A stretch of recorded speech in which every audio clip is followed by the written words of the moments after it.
Hello everyone, welcome to Online Help Guide. Today in this video, I'm going to show you how to react in a post on Facebook. So without any further ado, let's get started.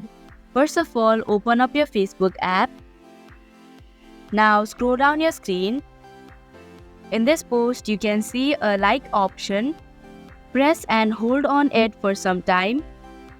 And here you'll get different reactions to choose from. Tap on the one you like, and that is how you can react in a post on Facebook. Thank you for watching Online Help Guide. Hope this video was helpful. If it was, then hit the like button and comment down if you have any questions or feedback. Also, if you are new to our channel, subscribe and hit the bell icon so that you don't miss our upcoming videos.